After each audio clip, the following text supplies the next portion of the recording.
That's it. Where I like to pull that off and hammer it back on is like that. Let's see if I could do it. I can't do it slow. Oh, well, maybe I can, but I'll do it in regular speed first.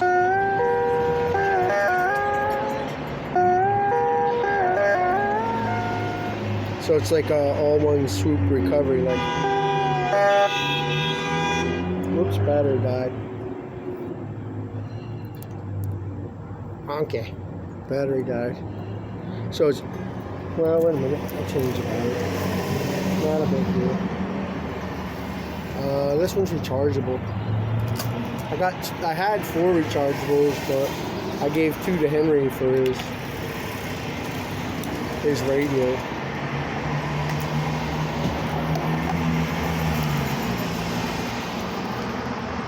It's got it lights up green or red and tells you when it's charged.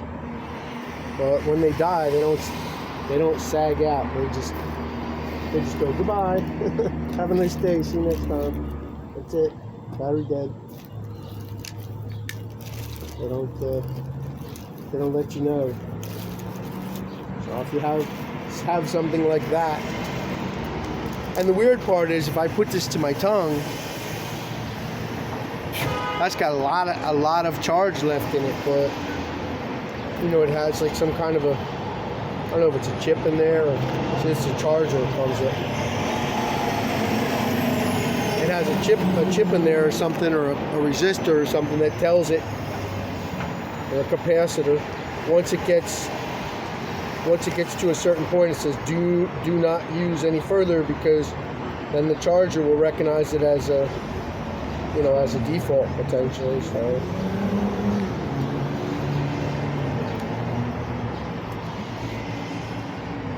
has like 1,300 milliamps.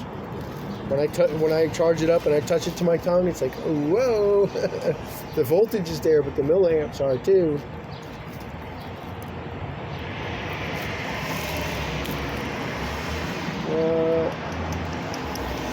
Ooh, that is like so. Ooh, that's very hot.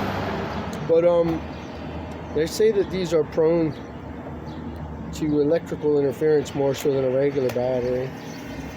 Well, I can't afford to just buy battery after battery, you know, and just have them dying and stuff. That's not worth it. And I got, if you can hear that, it's like a 2-way Velcro. It's plastic and plastic, basically.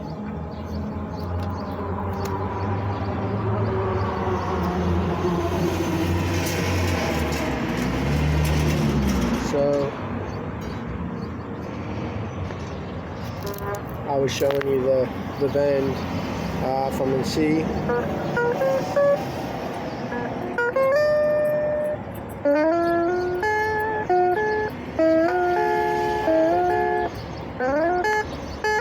Right, there's your first blues box,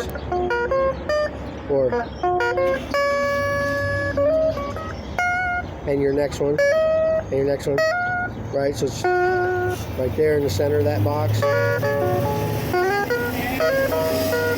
right? So, but I'm taking that note and bring it down here, you know.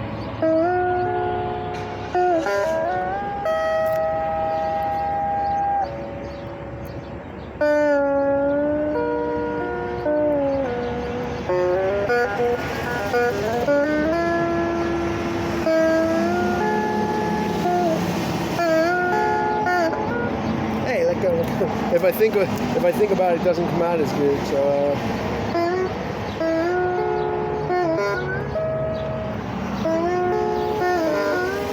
see if I could do it in front of you so you can see whatever I'm doing there, so I can see what I'm doing.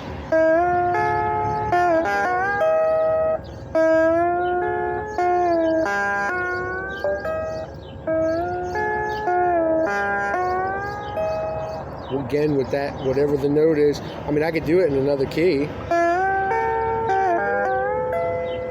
You know, it doesn't matter. But I mean, it's going to sound more right in some keys than others, potentially, right? So yeah,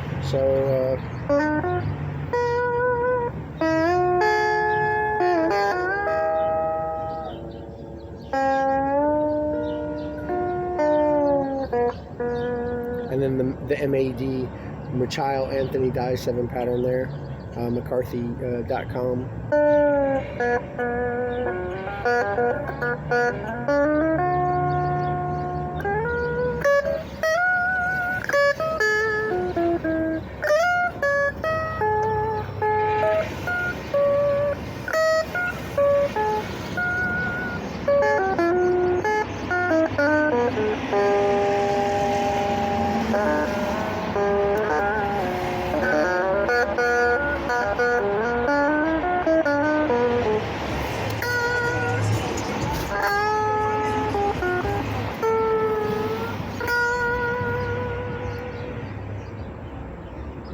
I want to practice standing up more, but I don't know. Maybe it's because I'm walking. I have trouble, articulating the same patterns whilst walking. Perhaps this has a lot to do with it. Maybe. Walking is how I came up with the.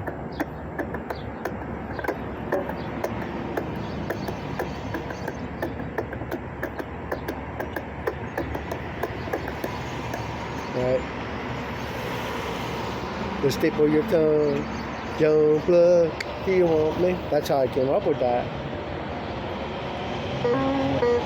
Not those words. Not the words.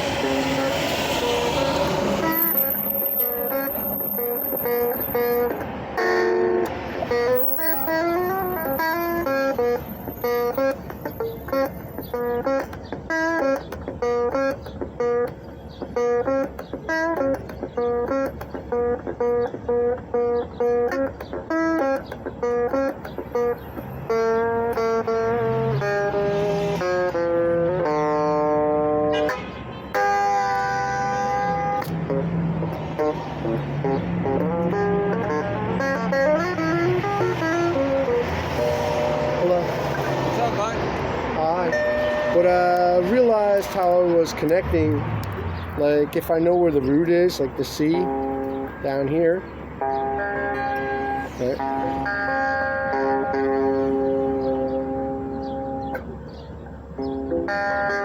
I always assume it's up, so I went down and it was up. So I go to the C and I do the trombone pattern. I think I showed you that already in another video, but I show myself. I'm showing myself over and over again.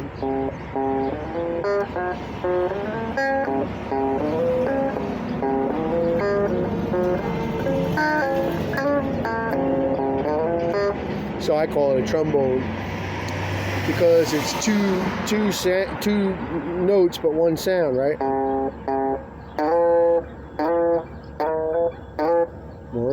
Right? So that puts me right into my Walking After Midnight box.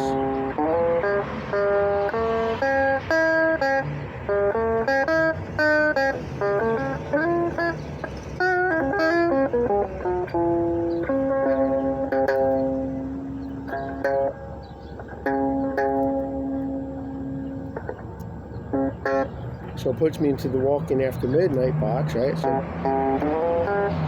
that's a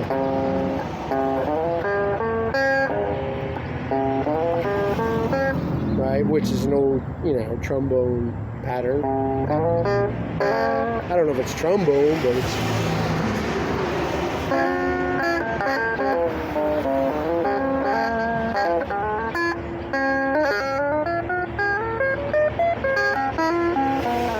not to discount the man who made that pattern, because he made it, right? Right.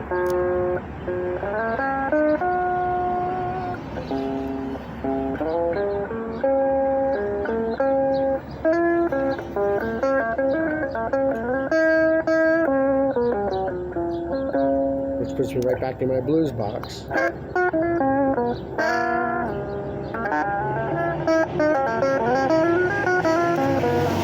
And I could do that in reverse.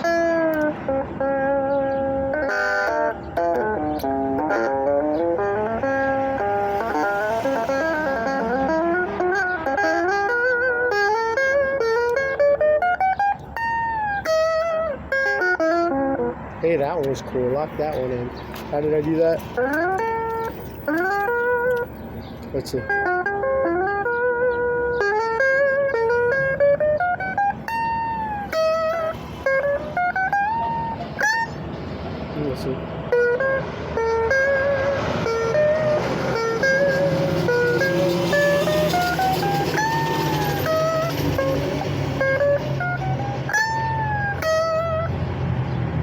sounds good in context, sliding up the 2 boxes there, though. Because that one's like a... They both fit, but this one's just...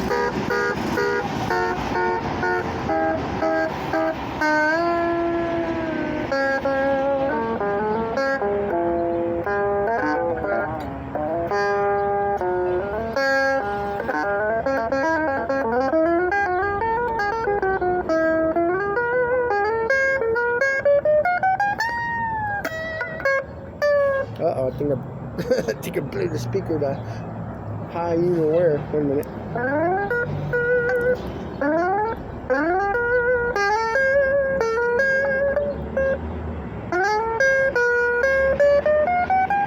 That's a good way to take off. Come up to...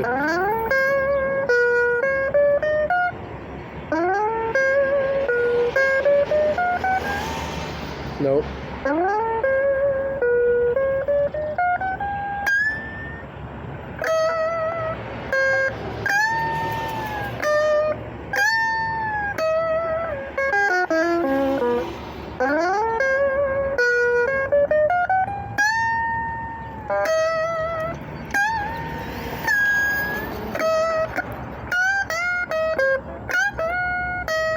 That's under the string. Sometimes, when it's the clearest, the best bend, it always usually ends up under the string. But as someone pointed out, I might need to take this action down a little. But I don't know. I'm all right with that. It is high though. But it's easier to see it on the wide screen.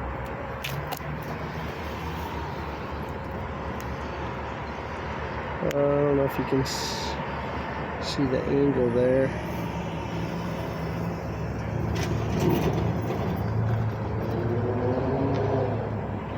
Kind of high.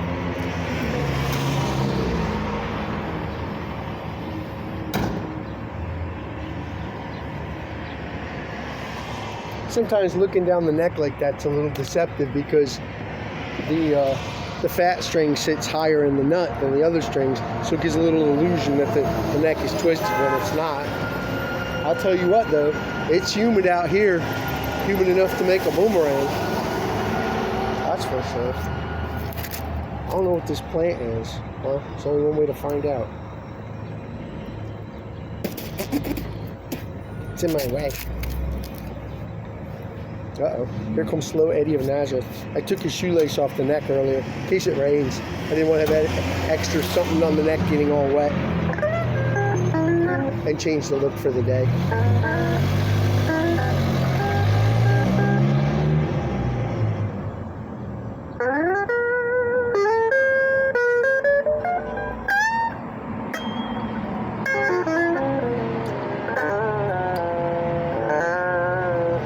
Those little pulls